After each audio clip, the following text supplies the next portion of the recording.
وبعلوم مشايخنا في الدارين آمين يا رب العالمين. Kata pengarang Syekh Daud bin Abdullah Al-Fatani rahimahullahu ta'ala, demikian lagi harus bagi Allah Ta'ala itu memberi bagi hambanya salah dan aslah. Maka erti salah itu baik dan erti aslah itu yang terlebih baik. Ini sambung perbahasan berkaitan dengan af'alullah yang bernama salah dan aslah kepada hamba dia, sama ada yang beriman kepada Allah, yang fasik kepada Allah, ataupun yang kufur kepada Allah Subhanahu wa ta'ala. Maka dia kata demikian lagi harus makna pada akal. Harus pada akal makna boleh terima, boleh tidak. Bagi Allah Ta'ala itu memberi bagi hambanya, hamba Allah salah. Salah ni benda baik. Dan juga aslah. Aslah tu benda yang lebih baik. Jadi kalau Allah Ta'ala nak memberikan kebaikan kepada seseorang hamba, harus. Kalau Allah Ta'ala nak memberikan perkara yang lebih baik, juga harus. Bukan benda yang wajib mesti Allah Ta'ala buat.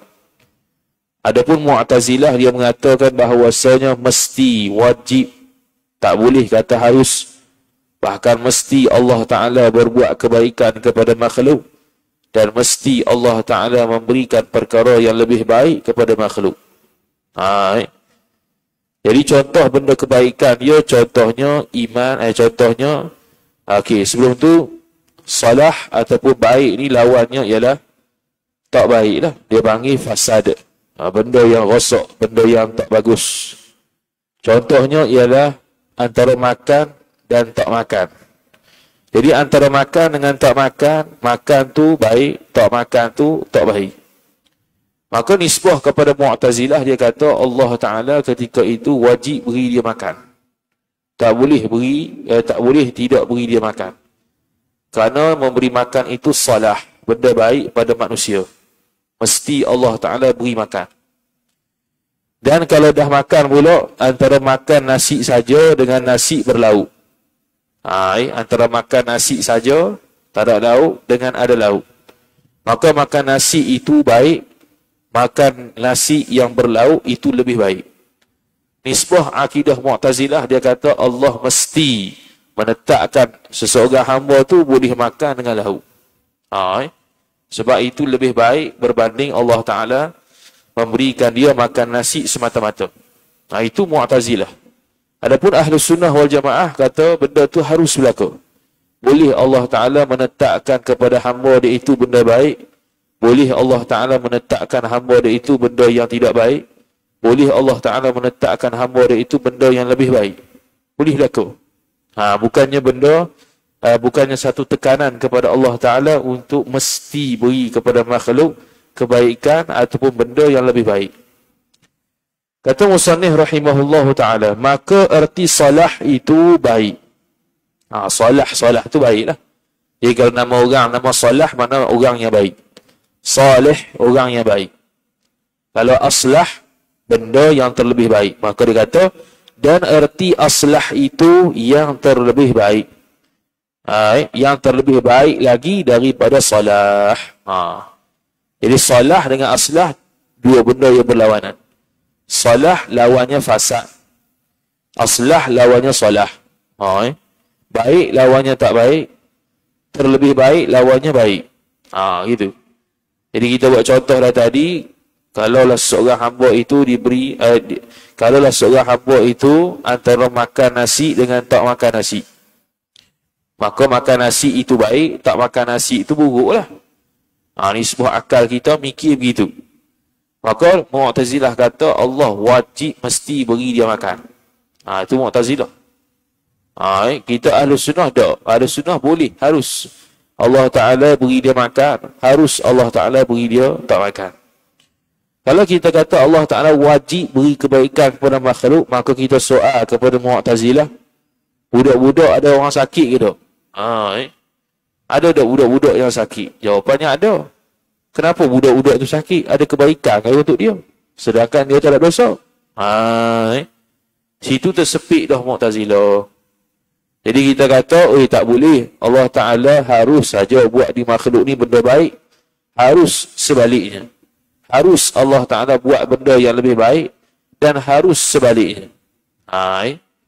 Kalau kita kata mesti Allah buat baik, dah apa faedah kalau budak-budak tu sakit? Sakitnya budak-budak tu memberikan budak-budak tu tekanan lagi ada lah. Memberikan dia lagi stres. Memberikan dia lagi kesusahan kepada budak tu tanpa dia tu berdosa. Baik. Maka kata Mu'tazilah, wajib bagi Allah mengerjakan salah dan aslah. Dia kata wajib pada akal, mesti kata Allah Ta'ala buat baik kepada makhluk, mesti kata Allah buat terlebih baik pada makhluk. Terlebih baik ini nisbah dua-dua tu bagus belaka, tapi ini yang pertama ni lebih baik. Antara makan nasi dengan makan nasi berlauk. Makan nasi berlauk lebih hebat, lebih bagus daripada makan nasi saja. Nisbah Mu'tazilah, Allah wajib beri dia makan nasi dengan berlauk. Sedangkan boleh saja Allah Ta'ala takdirkan dia untuk makan nasi berlauk dan makan nasi saja. Bahkan boleh tak makan nasi terus. Tak makan terus pun boleh juga. Tu. Kemudian dia kata, maka kata ini dusta saja. Kata Mu'tazilah ni dusta, bohong. Perkataan Mu'tazilah kata wajib Allah Ta'ala membuatkan salah dan aslah kepada makhluk itu satu pembohongan. Seperti barang yang kita lihat dengan mata kepala kita. Zahir di realiti kita, kata benda tu bohong. Apa benda yang zahir di realiti kita tu? Maka iaitu perkara yang kita lihat dengan mata kepala. Disakitkan akan kanak-kanak. Allah Ta'ala beri kanak-kanak tu sakit. Yang mana kanak-kanak tu dia tidak ada dosa. Bahkan kalau kanak-kanak tu mumayyiz, kalau dia buat ibadat sekalipun, dia dapat pahala. Kanak-kanak yang bukan mumayyiz, kalau buat ibadat pun tak dapat pahala sebab dia tidak sah ibadat dia tidak sah.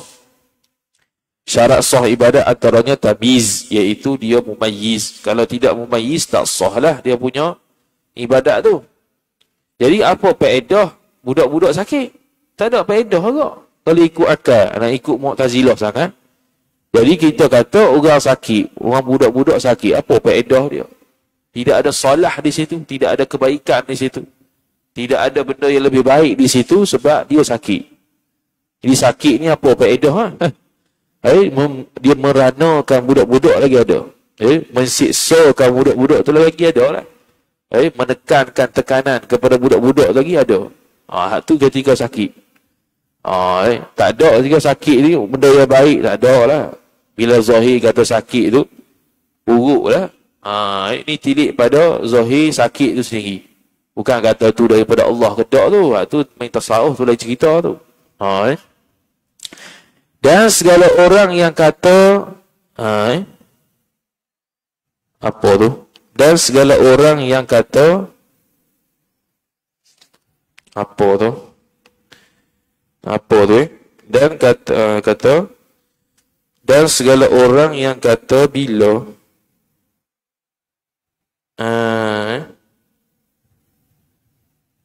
tu kena tengok semula apa benda tu.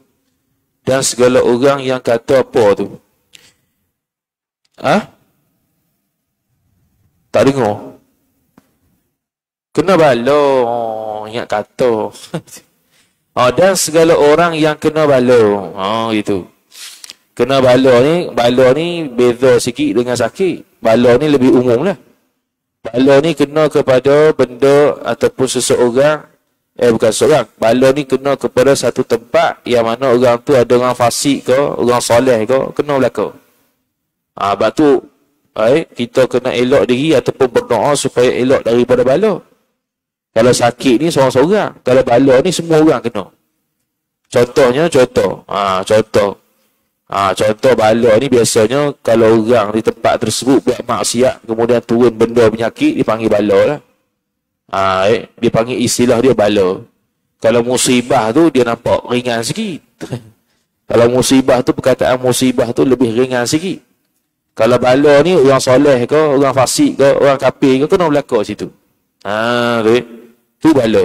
Jadi kena bala ni satu kebaikan apa? Bahkan tidak ada benda baik pun kalau kena bala. Bahkan tak ada benda yang terlebih baik pun kalau kena bala pada tempat tu. Menghancurkan tempat tu adalah menggosokkan harta dan sebagainya.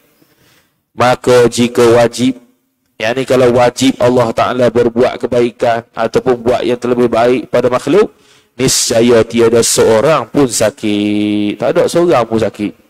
Semua sihat belaka, sihat walafiat. Sakit ni sebagai ujian kepada orang mukmin khususnya untuk melihat sama ada dia melihat Allah, dia masih mengingati Allah Ta'ala ataupun tidak. Dalam kitab Al-Futuhat Al-Madaniyah, Syekh Nawawi Al-Bantani rahimahullahu ta'ala sebut, orang yang sakit ni orang yang dekat dengan Allah Subhanahu wa ta'ala. Jadi kalau orang yang dekat dengan Allah Ta'ala, adakah dia itu salah untuk ambil usaha ikhtiar berubat? Tak salah. Kata Syekh Nawawi Al-Bantani, bahkan dia tu perlu berubat dalam keadaan dia tidak lalai dan tidak lupa kepada Allah Ta'ala bahawasanya Allah bersama dia. Tu orang sakit. Itu khususiat ataupun ciri-ciri orang sakit, iaitu orang yang paling dekat dengan Allah Ta'ala ialah orang sakit. Dan tiada ia manusia seorang tu pula sesat dan jahil ia pada agama. Kalaulah wajib Allah Ta'ala buat kebaikan kepada makhluk, mesti Allah Ta'ala buat yang terlebih baik pada makhluk. Tak ada orang sesat atas dunia ni. Adakah sesat tu benda baik? Tak ada. Adakah sesat tu benda yang lebih baik? Tak ada. Jahil pada agama, benda tu baik ke? Tak ada. Jahil pada agama, adakah benda tu terlebih baik? Tak ada juga. Jadi benda tu buruk belaka. Sesak buruk, jahil buruk, buruk belaka. Maknanya ada ketetapan buruk pada makhluk yang Allah Ta'ala kehendak sejak azali. Ini nak membatalkan hujah Mu'tazilah yang mengatakan wajib Allah Ta'ala berbuat baik ataupun berbuat terlebih baik kepada makhluk. Maka adalah yang demikian itu tanda tiada wajib bagi Allah Ta'ala. Yakni tanda tiada wajib bagi Allah untuk buat baik dan buat yang terlebih baik pada Allah, pada makhluk. Bukan makna wajib mesti seperti mana kata Mu'tazilah. Bahkan Ahlu Sunnah kata boleh saja Allah takdirkan dia benda baik, boleh saja Allah Ta'ala takdirkan benda buruk, boleh saja Allah Ta'ala takdir benda yang lebih baik. Boleh berlaku. Takdir Allah Ta'ala kita tak tahulah. Sejak azali Allah Ta'ala tak ada. Kita tak tahu hakikat Allah Ta'ala kehendak apa tu, wallahu a'lam, tak tahu. Sekarang ni tengah menjalani semua kehendak Tuhan yang telah berlaku sejak azali. Sekarang ni tengah berlaku. Dia panggil tanjizi hadis. Benda yang berlaku sekarang ni berlaku. Minit yang saat yang ke pertama, saat yang kedua, saat yang ketiga, pukul 8, pukul 9 malam, 10 malam. Dia akan berlaku, akan berlaku, akan berlaku. Semua tu sudah ditakdirkan sejak azali. Dan lagi jika adalah Allah memperbuat salah, iaitu memperbuat baik, niscaya tiada dijadikan segala hamba-Nya hamba Allah Subhanahu wa ta'ala. Dia kata. Jika adalah Allah Ta'ala memperbuat salah, iaitu memperbuat baik. Kalau Allah Ta'ala ni mesti buat baiklah, niscaya tiada dijadikan segala hamba-Nya hamba Allah. Sebab apa? Sebab kalau jadikan hamba Allah Ta'ala, diletakkan sejak azali, mestilah ada orang masuk neraka, orang masuk syurga. Jadi orang yang bahagia masuk neraka tu tak bagus. Masuk benda ataupun tempat yang buruk, tempat yang keji. Akan ada pula hamba Allah Ta'ala yang sakit. Akan ada pula hamba Allah Ta'ala yang terbunuh. Ada pula hamba Allah Ta'ala itu yang kena bala dan sebagainya. Tu tak bagus. Tu kata tak wajib Allah Ta'ala buat baik tu. Tu semua pilihan Allah Ta'ala belaka. Dan aslah apabila dijadikan mereka itu hamba, tiada diberarti akan mereka itu hamba. Jadi dia buat sekarang dua situasi. Satu solah ni baik. Solah baik. Baik lawannya tak baik. Antara cipta hamba dengan tak cipta hamba. Tak cipta hamba baik. Kalau cipta hamba dia jadi rosak. Sebab kita kata tadi, bila cipta hamba akan ada orang sakit, ada orang terbunuh, ada orang kena bom, ada orang masuk neraka. Tu semua benda buruk belaka. Lebih baik tak ada makhluk. Di sudut situ, baiknya tak ada makhluk, buruknya ada makhluk. Situasi kedua pula, nisbah ada makhluk dengan tak ada makhluk. Ada makhluk lagi bagus. Tapi kalau ada makhluk dengan adanya taklif, ada makhluk dengan tak ada taklif, tak ada taklif lagi bagus. Kalau makhluk Allah Ta'ala jadikan ada taklif. Taklif ni hukum lah. Hukum wajib, sunat, makruh, haram, harum. Ada berlaku atas dia. Dengan Allah Ta'ala ciptakan hamba, tanpa ada hukum. Buatlah apa benda buat atas dunia. Nisbah hak tu, Allah Ta'ala ciptakan hamba tanpa ada hukum-hukum syarak, itu lebih bagus. Kalau ikut lah. Jadi Allah wajib buat gitu? Tak wajib. Bahkan kita diberati oleh hukum syarak, asalkan dia tu hukum, dia tu berakal, dia tu balik, dia itu suci haid nifas, dia itu tak gila dan sebagainya, maka dia wajib buat ibadat seperti mana yang ditentukan Allah Subhanahu Taala. Kalau mukallaf 4, bukan tadi tu. 4 tu berakal, baligh, sempurna panca indera, sama ada pendengaran sahaja ataupun penglihatan. Dan yang keempat ialah sampai syiar Islam. Tu mukallaf. Walaupun dia tidak Islam, tapi sudah mukallaf sebab cukup syarat 4 ni. Maka dia sudah mukallaf. Jadi kalau Allah Ta'ala wajib buat benda yang lebih baik ke atas makhluk, maka Allah Ta'ala pasti cipta hamba tanpa ada hukum hakam. Buatlah benda haram, kau makruh, kau sunat, kau wajib, kau tak buat benda wajib, kau buat benda haram, kau tak ada apa, bebas. Hak tu lebih bagus lah kalau Allah buat begitu. Tapi adakah berlaku begitu? Tak berlaku. Yang berlakunya Allah letakkan kita taklif selepas kita diciptakan oleh Allah Subhanahu wa Ta'ala. Habis. Kemudian kata musannif rahimahullah Subhanahu wa Ta'ala, dan apabila diberati akan mereka itu hamba Allah Ta'ala tu yang aslah, niscaya diberikan. Dia kata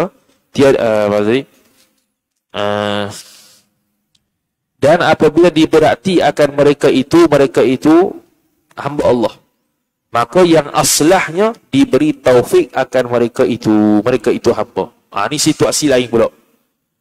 Antara Allah Ta'ala menciptakan hamba dengan ada taklif, ada hukum hakam syarak. Dengan Allah Ta'ala menciptakan hamba, ada hukum hakam syarak, serta diberikan taufik untuk dia taat pada Allah. Mana lebih baik? Jawapannya, Allah Ta'ala mencipta makhluk, ada hukum taklif, halal haram ada hukum, lagi pula ditaufikkan Allah untuk buat taat. Itulah bagus.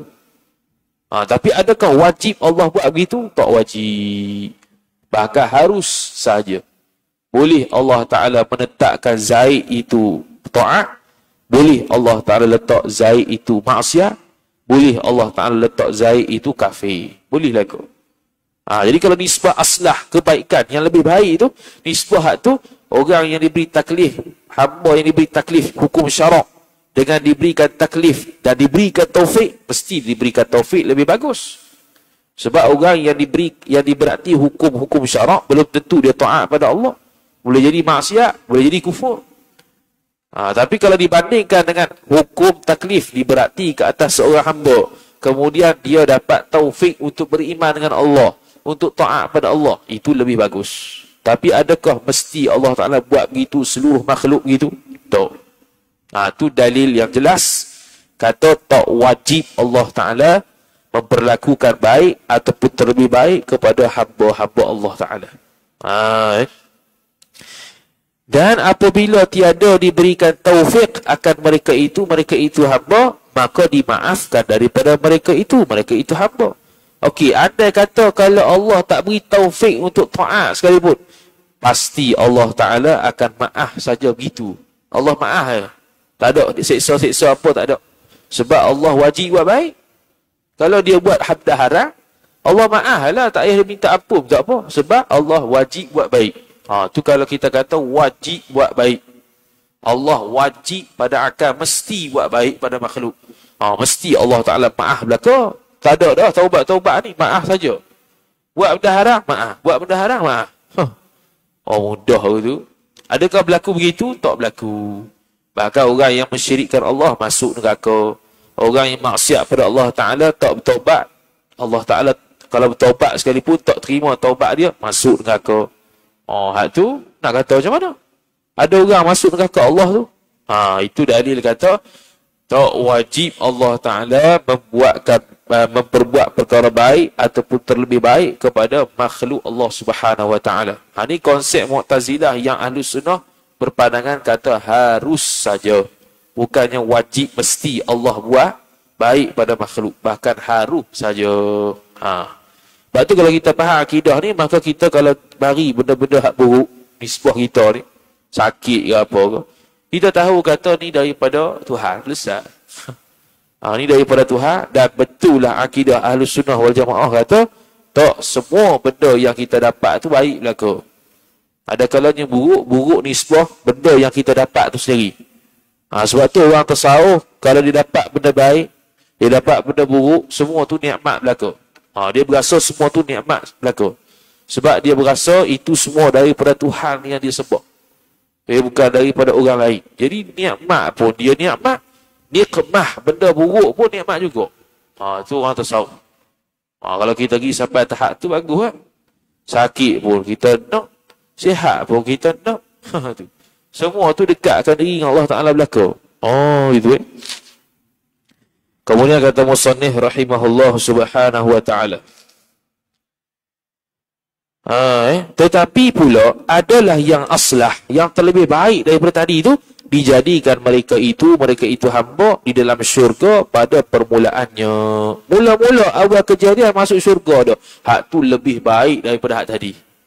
Daripada diberikan taklif kepada makhluk, kepada hamba, kemudian diberi taufikkan kepada hamba tersebut untuk buat taat. Okey, bagus dah.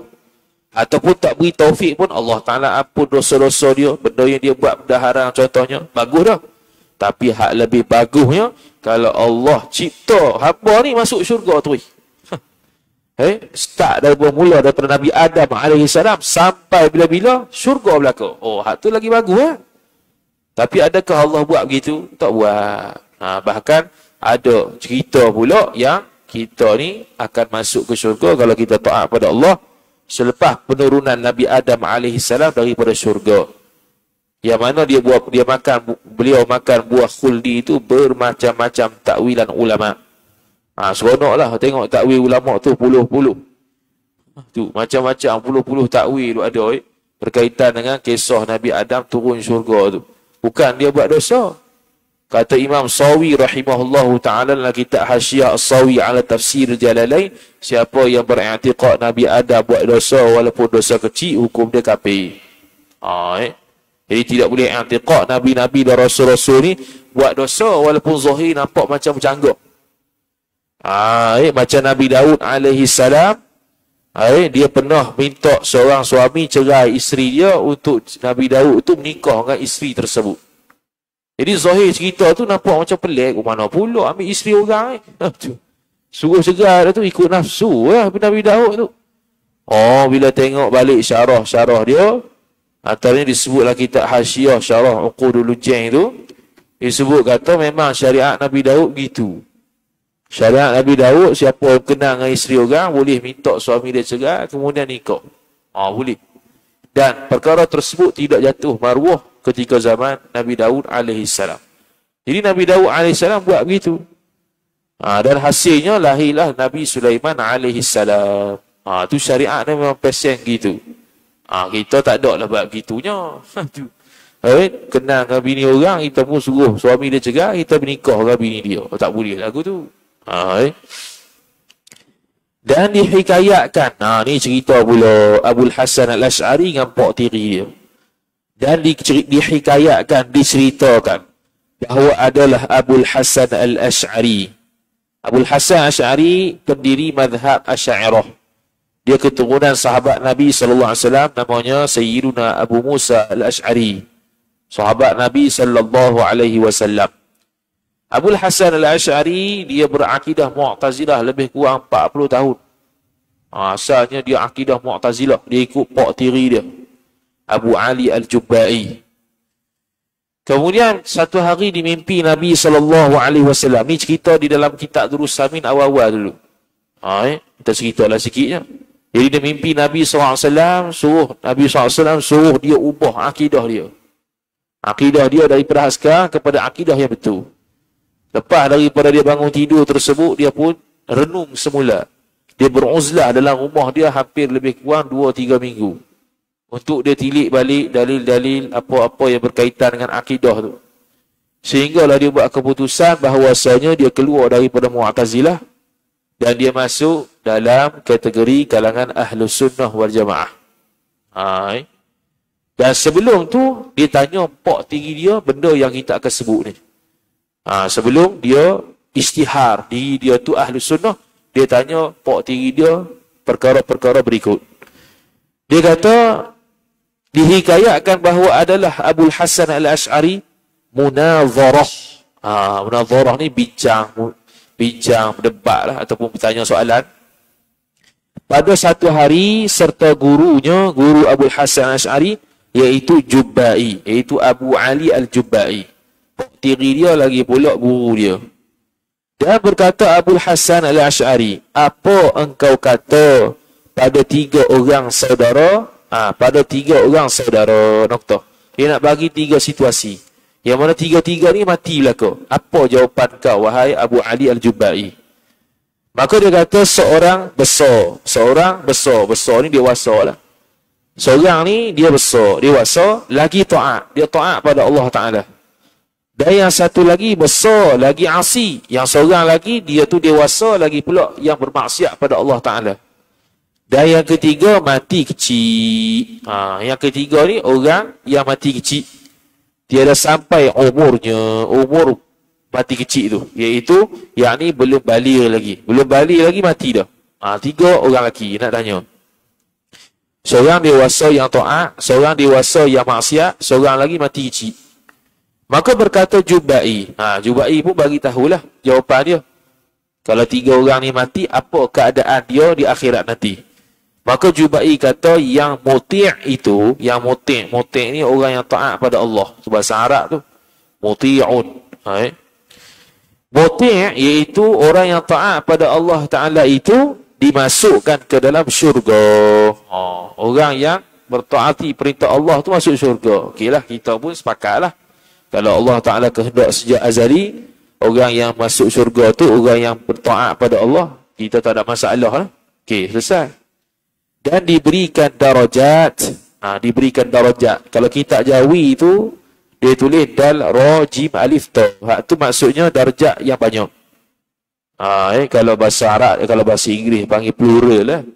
Plural bagi darajat, iaitu darajat. Panjang. Dan yang asi itu, hak nombor 2, lelaki nombor 2 yang mati dalam keadaan maksiat dan dewasa. Dia kata masuk di dalam neraka. Okey, sepakat juga dengan kita ni, masuk dalam neraka. Kalau Allah Ta'ala tidak ampun dosa dia, dia memang akan masuk ke neraka Allah Subhanahu Wa Ta'ala. Dan pangkat di bawah, yakni dia berada di darjat yang hina, orang yang ahli neraka ni. Okey, itu kita sepakat. Dan yang kecil, yang mati kecil pula, di dalam syurga. Dia kata, dan yang kecil pula di dalam syurga. Kemudian dia kata, okey, tak apalah, dia kata dalam syurga. Okey, kemudian dia kata, maka kata Asy'ari, adakah sama darjat dengan yang taat itu atau tiada? Adakah sama darjat kedudukan dengan yang taat itu, dengan lelaki yang taat itu ataupun tiada? Maka kata Jubba'i, tiada, tak sama. Kerana yang muti' itu, yang berbuat taat itu, berbuat amal yang soleh. Adakah sama antara orang yang masuk syurga dengan orang selain daripada itu? Oh, tak sama, dia kata. Kerana orang yang taat itu, dia berbuat amal yang soleh. Bila dia buat amal yang soleh, maka itu yang bezakan dengan orang asi dengan yang lain. Orang yang asi, orang yang bermaksiat, dia buat dosa. Hak ni dia buat amal ta'at sehingga menyebabkan dia masuk syurga. Maka dia lebih tinggi darjat dia. Maka kata Jubai, berkata Tuhan.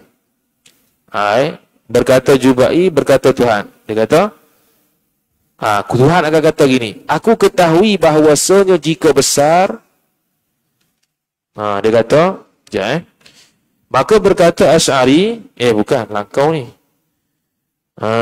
Dan diberi darjat yang asli tu. No ni. Okey, maka kata Asy'ari, adakah sama darjat dengan yang ta'at itu atau tiada? Okey. Maka kata Jubai, tiada, tak sama. Kerana yang muti' itu, yang ta'at pada Allah itu berbuat amal yang salih. Okey, selesai. Maka berkata Asy'ari, dia pun kata, Imam Asy'ari pun kata, tanya lagi soalan kata, maka berkatalah yang kecil. Kalau macam tu, hak kecil, mati kecil tu, dia pun jawab, hei Tuhanku, adalah yang aslah bagiku bahawa engkau besarkan aku dan aku berbuat amal yang soleh. Dia tanya. Jadi berdasarkan konsep Mu'tazilah kan ada salah dan aslah. Ada benda baik dan benda yang terlebih baik. Jadi sekarang ni, budak kecil mati. Orang yang ta'at mati. Orang yang ta'at mati. Orang yang kecil mati. Kemudian dia kata, muskil juga ni. Tadi dia kata, yang kecil di dalam syurga. Yang kecil dalam syurga. Kalau ikutkan, tak apa. Kita tengok dulu. Macam ada satu benda. Tak apa, kita pergi dulu. Dia kata, mana tadi? Maka kata Jubai, berkata Tuhan, aku mana dah hilang dah. Dia kata, mana dia? Dia kata Asy'ari, maka berkata yang kecil, hei Tuhanku, adalah yang aslah, yang terlebih baik bagiku, bahawa engkau besarkan aku, dan aku berbuat amal yang soleh. Maka aku akan bersama-sama dengan saudaraku pada darjat tersebut, yang ni pada darjat syurga tadi. Sebab tu muskil dengan soalan ni, sebab dia kata tadi hak kecil masuk syurga, macam ada something wrong, macam ada masalah. Tak apalah kita kata.